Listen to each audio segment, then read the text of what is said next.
అసలు ఇప్పటికి బాధపడుతున్నాం సార్. నిమిషానికి ఎందుకు పోయినా మ్యూచువల్స్ అని చాలా బాధపడుతున్నాం. మ్యూచువల్ అనేది మీరు చాలా కష్టంతో తప్పని పరిస్థితులలో ఇబ్బందులు పడి మేము కుదరదు మాకు వల్ల కాదు అన్న ఉద్దేశంతో ఏవైనా కానీ డబ్బులు పోయినా నష్టం లేదు, ఇంకేమైనా ఇబ్బందులైనా నష్టం లేదు, నాకు దూరం ఉండి నా హెల్త్ పాడు చేసుకోలేమన్న ఉద్దేశంతో మీరు వెళ్ళిందే తప్ప ఎక్కడ కూడా మీకు అట్లాంటి ఆలోచన పెట్టుకోకండి.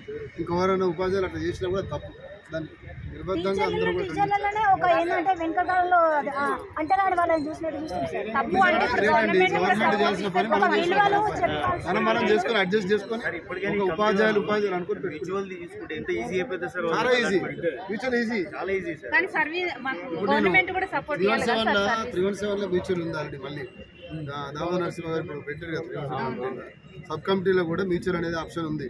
సో మ్యూచువల్ అనే ఆప్షన్ పెట్టి ఇవన్నీ తర్వాత మ్యూచువల్ అనేది మీరు ఇస్తే ఒకటే రోజులో అయిపోతుంది, పని అయిపోతుంది. దాంతో ఏ గొడవ లేదు, ఏం లేదు. మిగతా మీరు పోస్ట్ క్రియేట్ చేయాలో యాడ్ చేయాలో ఎంత కథ ఉంది. మ్యూచువల్తో ఆ ఇబ్బంది లేదు. మీరు అర్జెంట్గా రేపటికి రేపు అది కంప్లీట్ చేయండి అని చెప్పి ఫస్ట్ ఆప్షన్ అది చేసి మళ్ళీ మిగతా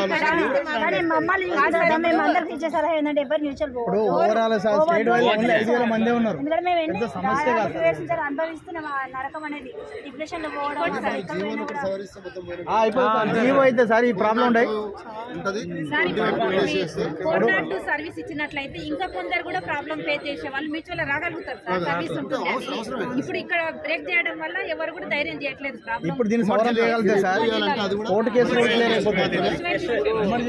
ఉమ్మడి జిల్లా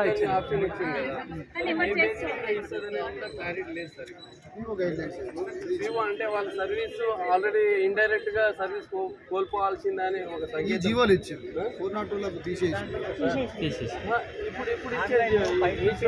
ఇప్పుడు ఇచ్చే మ్యూచువల్ 5 పెట్టారు.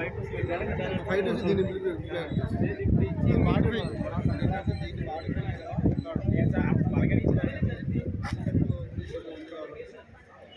దీన్ని మాడిఫై చేస్తే సార్ ఆల్రెడీ ఫైనల్ జడ్జిమెంట్ వరకు ఉంది.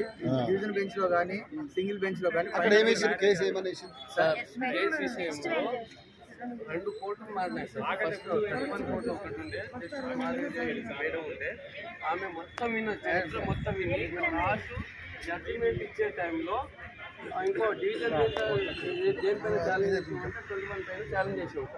ఈ సింగిల్ బెంచ్లోనేమో 402 మీద ఛాలెంజ్ చేసినాం. అయితే ఇక్కడ మొత్తం చరిత్ర మొత్తం విన్నది 402 గురించి. అయితే ఆపోజిట్ లాయర్ ఏమన్నాడంటే దీనికి సంబంధించిన 21 జీవోకి సంబంధించి డివిజన్ బెంచ్లో కేసు వేసిరని ఒక మాట అనగానే అక్కడ నుంచి ఆపేసింది మేడం. ఆపేసిన తర్వాత నెక్స్ట్ ఆ 31 కోర్టు నుంచి 32కు మారిపోయింది. 32 మారిపోయినా కూడా అక్కడ కూడా మళ్ళీ స్టార్టింగ్కి వెళ్ళి ఆర్గ్యుమెంట్ జరిగి రిజర్వ్ చేసి దాదాపు ఒక నెల రోజులు వెయిట్ చేసినాం సార్ ఇస్తాడేమో అని.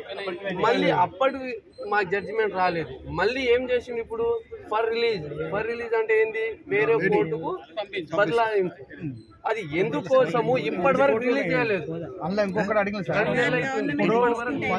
సార్, ఒక ఫైనల్ జడ్జిమెంట్ బిఫోర్ ఏమైందంటే వాదన జరిగే క్రమంలో ఇదే విషయం 21 జీవో మీద మీరు ఛాలెంజ్ చేశారు కదా డివిజన్ బెంచ్లో అనే విషయం వస్తే అదే సీనియర్ కౌన్సిల్ ఏం చేసిండు విద్యాసాగర్ సార్ ఏం చెప్పారు, ఆ విషయం వేరు ఈ విషయం వరంగల్ విద్యాసాగర్ సార్ ఇక్కడ సీనియర్ కౌన్సిల్ అతను ఏం చేశారంటే దానికి దీనికి సంబంధం లేదు, ఈ మీరు 402 మీద మేము అన్ని వాదనలు వినిపించాం కదా, ఏదో ఒకటి క్లారిటీ ఇవ్వండి, ఇది పాజిటివ్ అనివ్వండి ఐదర్ నెగిటివ్ అనివ్వండి, ఏదో ఒకటి ఇవ్వండి అంటే ఆయన ఏం చేశాడు కొద్ది రోజులాగా పెండింగ్ పెట్టిన తర్వాత చివరికి ఫైనల్గా వచ్చేసరికి ఏం చేసింది అది 21 వల్ల దీనికి ఎంతో కొంత ఎఫెక్ట్ చేస్తుంది కాబట్టి దీని మీద నేను ఎలాంటి జడ్జిమెంట్ ఇవ్వలేను అనే ఉద్దేశంతో